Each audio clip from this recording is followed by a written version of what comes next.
Alright, so Bismillahirrahmanirrahim. Assalamualaikum warahmatullahi wabarakatuh. Hi everyone. How are you today? I hope that you are all are fine. And Alhamdulillah, me too. I am fine too. And unfortunately, sekarang kita tidak terasa sudah memasuki meeting 11. Which means there are 10 meeting previous yang sudah kita lalui bersama-sama. Oke. Dan sebelum kita memasuki ke meeting 11 ini, marilah kita berdoa sesuai dengan kepercayaan masing-masing. Berdoa dimulai. Selesai. So thank you so much. Right. Now, before I'm getting started to discuss about meeting 11, saya mau kasih feedback dulu. Jadi alhamdulillah teman-teman yang sudah mengumpulkan tugas pertemuan ke-10, saya mengucapkan terima kasih banyak karena teman-teman sudah meluangkan waktu dan beberapa dari kalian juga submitted on time. Ada juga beberapa yang tidak on time. Nggak masalah, yang penting teman-teman setiap pertemuan itu selalu diperbaiki. Apa yang kurang, apa yang belum maksimal, silahkan dimaksimalkan sehingga nanti output dari nilai yang diharapkan itu sesuai dengan usaha yang kalian lakukan selama ini. So, without any further ado, ayo kita discuss untuk meeting 11. Let me share the screen first. Yang pertama dan paling utama, kita akan membahas topiknya setelah kita terbang ke Korea, Jepang, Argentina, Meksiko, dan juga India pada meeting 10, kita back to Indonesia and we back to the nature. Kita akan kembali membahas masalah yang ada di Indonesia, especially our nature ya, di alam kita. Jadi today we are talking about pollution and its negative effects, and we are going to learn about conditional sentences. Jadi kita akan bahas mengenai definisi, kemudian dampak dan juga sebab dari polusi, terus hal-hal negatif yang berdampak kepada kita atau apa saja. Kemudian kita juga akan belajar tentang conditional sentences atau kalimat pengandaian yang I believe that you have already learned conditional sentences in your senior high school. Mungkin di waktu SMA teman-teman udah belajar nih tentang kalimat pengandaian gitu kan. I just want to remember you about the pattern of conditional sentences gitu. Jadi nanti saya cuma bahas sekilas. But hopefully walaupun sekilas teman-teman akan bisa mastering the material well. Oke. Nah, sekarang kita ke teks nih. Teksnya berjudul Pollution and its Negative Effects. Ini akan selalu teman-teman temui teks-teks berikut setelah adanya subthemes ya, atau penjelasan tema apa yang akan kita pelajari pada setiap meetingnya. Kebetulan di meeting 10 kita sudah belajar tentang celebration, dan di meeting 11 kita belajar tentang pollution and its negative effects. Kemudian nanti akan ada di pertemuan 12, 13, 14, 15 itu juga beberapa teks yang berbeda-beda topiknya gitu. Jadi harapannya teman-teman setiap teks itu langsung mind blowing gitu loh, langsung menyerap dan bisa dipelajari inti sari informasi dari teks yang sudah disajikan.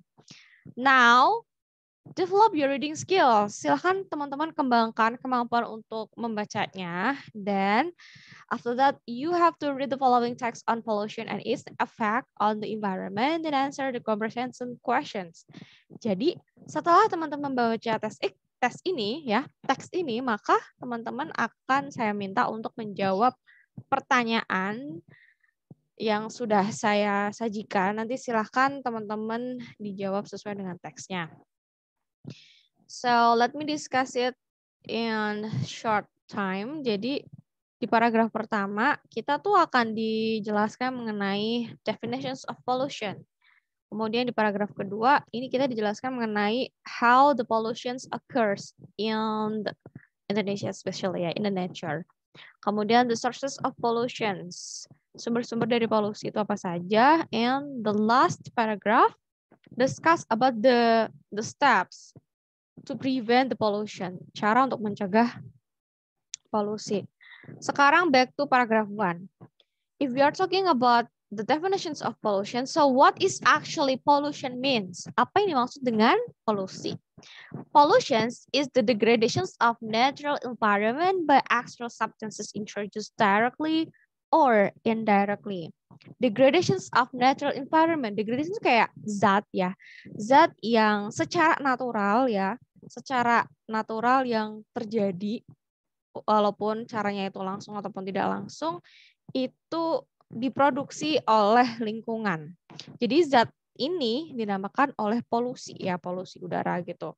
Kemudian human health, ecosystem quality, and aquatic and terrestrial biodiversity may be affected and altered permanently by pollution. Jadi zat ini tuh akan mempengaruhi atau berdampak kepada kesehatan mental kita, kesehatan kita ya terutama ya. Kemudian ekosistem kita, kualitasnya itu juga akan tercemari oleh polusi. Kemudian juga ada keanekaragaman hayati kita juga akan tercemari oleh polusi. So, how pollution occurs? Bagaimana sih polusi itu terjadi gitu kan? Pollution occurs when ecosystem cannot get rid of substances introduced into the environment. Jadi zat polusi ini itu terjadi karena ekosistem itu tidak bisa menghilangkan. Ya, zat itu terjadi karena ekosistem sendiri itu tidak bisa menghilangkan dampak-dampak yang disebabkan oleh beberapa hal. So, kita akan bahas ke paragraf 3-nya. The sources of pollution. Jadi, zat yang tidak bisa dihilangkan oleh lingkungan tersebut, itu berasal dari sumber polusinya. This is the identifications of these different pollutants in their effects on ecosystem is complex. Sungguh ya, pastilah yang namanya sumber polusi itu kompleks gitu kan. Kita bisa tahu yang pertama, they can come from natural disasters ya. Itu bisa berasal dari bencana alam. Kemudian the result of human activity. Hasil dari aktivitas manusia itu sendiri, seperti ya such as oil spills, tumpahan minyak ya kan, itu nanti kan menguap, itu akan menjadi polusi juga. Chemical spills, tumpahan kimia, nuclear accidents, kejadian nuklir, yang semua hal itu menyebabkan adanya polusi gitu, sehingga alam tadi itu tidak bisa menghilangkan zat-zat polusi karena ditimbulkan oleh beberapa elemen tadi gitu, dari natural disaster, bencana alam, kemudian tumpahan minyak, kimia, dan kejadian nuklir. This can have terrible consequences on people on the planet where they live. Hal ini pasti akan memberikan dampak yang terrible ya, yang lumayan kompleks gitu ya, kepada orang-orang yang ada di planet bumi ini gitu. Contohnya destructions of the biodiversity. Yang pertama adalah kerusakan keanekaragaman hayati. Terus increased mortality of the human and animal species, adanya kematian animals ya, hewan-hewan, kemudian manusia juga itu kan dampak dari tercemarnya polusi. Kemudian ada destructions of natural habitat, kerusakan habitat alam, damage caused to the quality of soil, water, and air. Dan yang paling parahnya lagi adalah damage itu kayak kehancuran ya, udara kita tercemari oleh polusi, kemudian air kita gitu. Jadi hal-hal kayak gitu yang menyebabkan akhirnya lingkungan kita tercemari oleh polusi. So how to prevent that? Gimana sih cara untuk mencegah preventing pollution and protecting the environment necessitate the applications of the principles of sustainable development. Sebenarnya ada beberapa cara untuk menjaga dan juga mencegah agar lingkungan kita itu tidak dicemari oleh polusi. We have to consider to satisfy the needs of today without compromising the ability of future generations to meet their needs. Jadi kita harus mempertimbangkan kebutuhan hari ini agar kebutuhan hari ini itu tidak berdampak pada hari-hari berikutnya gitu. Jadi harus menyelaraskan antara kebutuhan hari ini dan hari esok gitu. Itu cara yang utama untuk mencegah polusi. Sehingga this means that we should remedy existing pollution but also anticipate and prevent future pollution sources in order to protect the environment and public health. Salah satu caranya adalah kita bisa menanggulangi polusi itu dari sumber-sumber tadi, kita bisa tanggulangi sumber-sumbernya, kita cegah agar polusinya itu tidak mencemari lingkungan. Terus kemudian kita juga bisa melindungi our environment ya, lingkungan kita dengan diberikan kayak kesehatan, kayak tempat untuk orang-orang ketika merasa tercemari ataupun merasa sakit, itu ada public health, itu bahasa Indonesianya apa ya? Semacam tempat untuk berobat gitu lah ya, public health. Berarti itu tempat untuk menyembuhkan, untuk memberikan kesehatan kepada masyarakatnya. And any environmental damage must be punishable by law. Jadi ketika ada kerusakan yang disebabkan oleh polusi, maka law harus bicara, harus adanya hukum yang ketat gitu, sehingga hal-hal tersebut bisa menjadi salah satu cara untuk menghindari adanya polusi yang bisa tersebar dan dicemari oleh manusia itu sendiri. And polluters should pay compensations for the damage caused to the environment. Termasuk juga orang-orang yang mencemari lingkungan itu diminta kompensasi atau semacam iuran lah ya, yang akhirnya mereka bisa jerak gitu. But I don't know whether it works or not. Tapi saya juga nggak bisa memastikan bahwa hal itu bisa berjalan dengan baik atau tidak. So what do you think about that? Okay, now kita turning into the vocabulary focus. Pertama, threshold. Tadi ada kata-kata threshold ya. Threshold itu the magnitude or intensity that must be exceeded for a certain reaction, blah blah blah blah blah blah blah. Sebenarnya threshold ini artinya limit ya. Jadi kita tuh harus punya limit atau ambang gitu, kayak nilai yang harus dicapai gitu kan. Itu limitnya segitu. Itu threshold itu artinya limit. Kemudian environment, the surroundings or condition in which a person, animal, or plant lives or operates. Environment itu artinya lingkungan ya teman-teman ya. Jadi ya udah, our surroundings, our lingkungan kita. Interrupt, to stop a person from speaking for a short period by something you say or do, or to stop something for happening for a short period. Jadi interrupt tuh kayak memberikan interupsi, kayak saya lagi ngomong, tiba-tiba ada teman-teman yang nanya gitu, interupsi ibu, I wanna ask something gitu kan. Interupsi itu hanya perlakuannya. But if you give opinion, ya itu namanya opini, beropini gitu. Jadi interrupt itu hanya perlakuan, makanya itu dinamakan verb karena itu kata kerja, hanya stop gitu, hanya perlakuan untuk memberhentikan pembicaraan sejenak. Damage, loss or harm resulting from injury to person, property, or reputation. Damage itu artinya kerusakan ya teman-teman ya, kerusakan. Jadi adanya hal-hal yang rusak di situ ya. Kemudian distractions, the actions or process of causing so much damage to something that it no longer exists or cannot be repaired. Jadi ini benar-benar nggak bisa direparasi lagi. Kalau distraction tuh udah yang hancur, lebur, berantakan gitu kan. Jadi dia rusaknya udah fatal banget gitu. Jadi itu namanya distractions. So why do you have to learn about the vocabulary focus? Karena mungkin ada beberapa kata yang kalian tidak mengerti. So that's why di sini ada vocabulary fokusnya. Oke, sekarang read again the article. Where do you think it's from? Menurut kalian tuh artikel kayak gitu tuh berada di mana sih gitu? In my opinion, artikel-artikel semacam itu bisa aja di newspaper. Makanya saya akan memberikan checklist di newspaper. Kemudian magazine ya, biasanya di majalah pun ada bagian untuk memberikan informasi seputar hal-hal yang terjadi gitu ya, ataupun new highlights gitu, spotlight yang terjadi hari ini kan biasanya di magazine juga ada.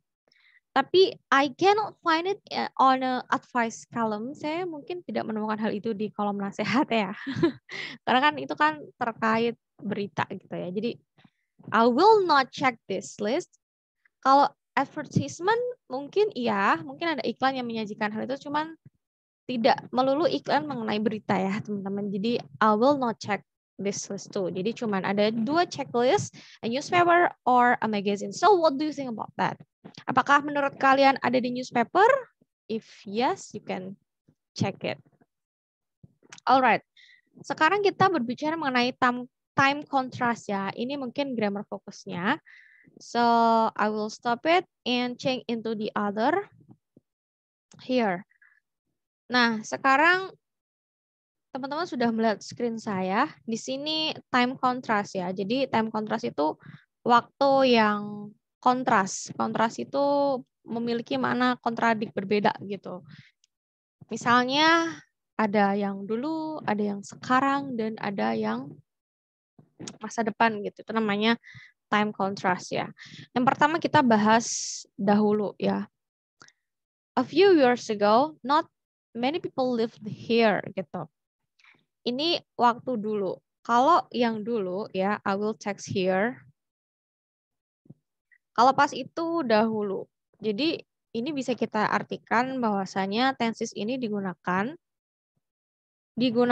untuk menyampaikan hal-hal terlampau ya. Kemudian pakainya verb 2. Ini sudah dijelaskan kayaknya meeting 4. Nanti saya juga akan sematkan linknya kalau teman-teman lupa. Jadi pakainya verb 2. Seperti lived, used, walked gitu kan. Ini pakai verb 2. Sekarang present. Kalau present ini adalah kejadian saat ini ya. Saat ini atau sekarang. Maka teman-teman kalau ngomongin masalah present itu hal yang sekarang yang terjadi gitu. Di sini contohnya ada yang menggunakan present continuous tense ataupun present yang tenses yang digunakan untuk menyatakan sedang gitu ya. Kalau sedang ini rumusnya kan ada to be plus verb ing ya. Cuman kita mungkin skip ini aja.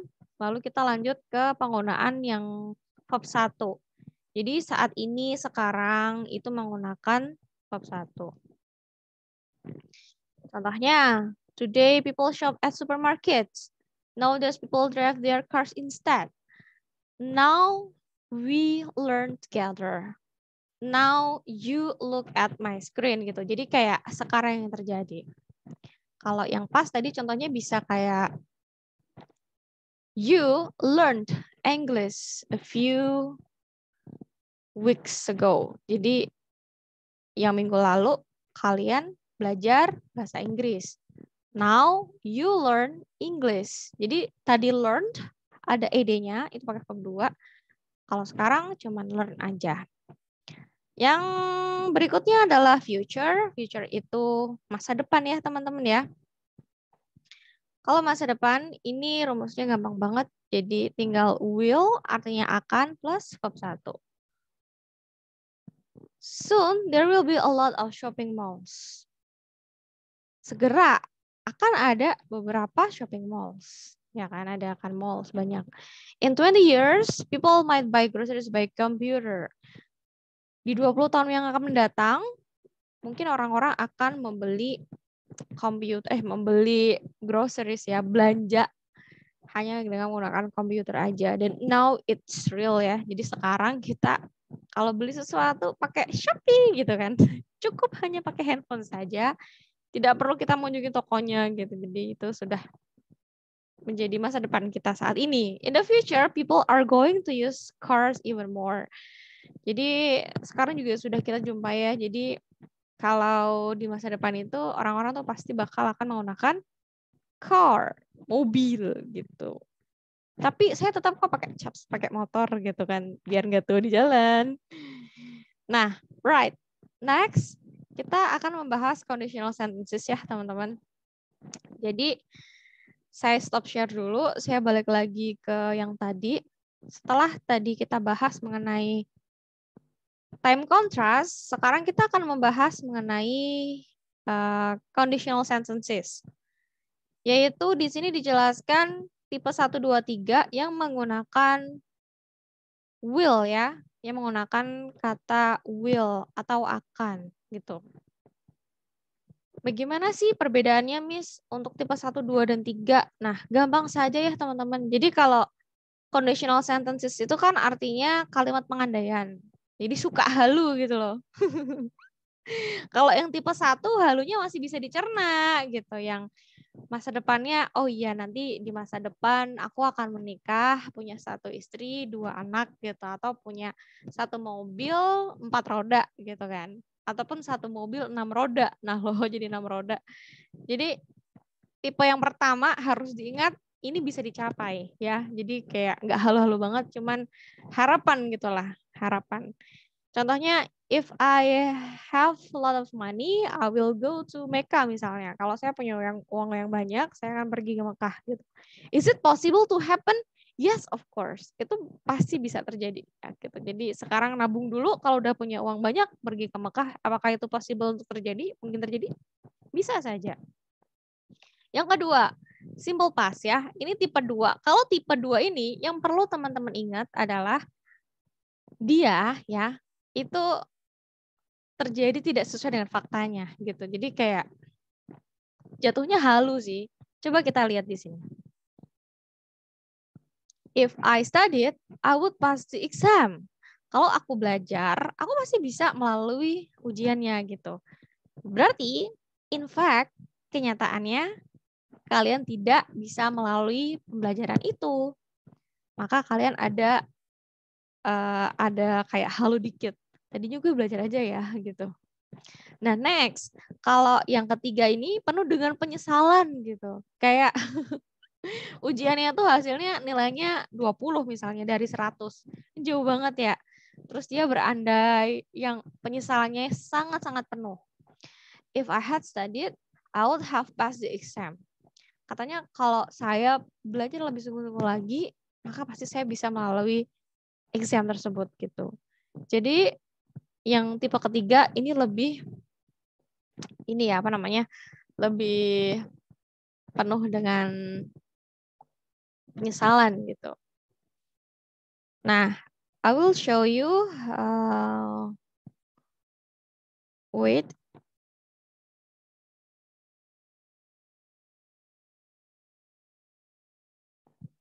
Oke, di sini kan kita nggak belajar yang tipe 0 ya, teman-teman ya. Mungkin saya mau crop dulu. Kita nggak belajar yang tipe 0, tapi kita belajar yang first, kemudian second, and also third ya. Tahu nggak sih perbedaan penggunaan conditional synthesis? Yang pertama, ini yang harus teman-teman fokus adalah dia bisa terjadi. Jadi pengandaian yang bisa terjadi. Ya, pengandaian yang bisa terjadi ini rumusnya if, kemudian present tense plus will plus verb 1. Oke, ataupun bisa pakai will not gitu ya. Kemudian kalau yang tipe 2, ini itu pengandaian yang tidak sesuai fakta ya. Tidak sesuai fakta. Faktanya keliru gitu. Kalau udah keliru berarti ininya pakai past tense gitu ya. Jadi udah terjadi gitu. Kalau yang tadi belum terjadi ya kan, masih bisa diandai-andai. Tapi kalau yang ini udah terjadi dan tidak sesuai fakta gitu. Maka dari itu pakainya past tense dan will-nya jadi would. Oke? Jadi pakainya verb 2. Dan yang terakhir ini yang penuh dengan penyesalan gitu ya. Yang penuh dengan penyesalan. Pengandaian yang nyesel. Yang nyesel. Oke. Yang nyesel berarti contohnya if you had studied ya, you will have passed the exam. Berarti unfortunately dia itu tidak bisa melalui examnya. Maka dari itu dia menyesal. Di sini pakainya past perfect ya teman-teman ya. Past perfect. Berarti kalau past perfect ini pakainya verb 3. Ya, had plus verb 3. Kemudian plusnya would have karena dia past participle. Nah, coba teman-teman bisa lihat di sini ya. If you had studied, you would have passed the exam. If you had studied berarti masuk ke rumus had studied ya. Untuk verb 3 dari study adalah studied, bacanya studied. Kemudian would have plus past participle. Would have plus past. Ya, past ini adalah bentuk ketiga dari past. Kayak gitu, nanti silahkan teman-teman untuk hal ini bisa kalian lanjutkan. Berlatih soalnya yang ada di slide. So back to the slide. Nah, nanti slide yang ini akan saya cantumkan juga ke tugas pertemuan ke-11. Jadi tugas pertemuan ke-11 itu berisi exercise yang ini. Alright. Kemudian yang ini. Yang tadi teks itu silahkan dijawab. Contohnya, if I blah blah blah home earlier, I dinner. Berarti ini gimana nih? Jika saya datang ke rumah lebih awal, maka saya bisa mempersiapkan dinner. Berarti ini ada kayak udah berlalu ya, gitu kan, udah berlalu. Berarti seharusnya if I came home earlier, I would prepare dinner gitu. Ini maksudnya yang ke tipe pengandaian yang kedua. Kemudian nomor 2, if we blah blah blah in Rome, Francisco blah blah blah visit us. Kalau ini halu ya teman-teman ya. Kalau halu bisa ke tipe yang kedua gitu. Jadi nanti disesuaikan aja based on the text. Alright. So yang ini juga silahkan nanti dijawab aja di tugas pertemuan 11.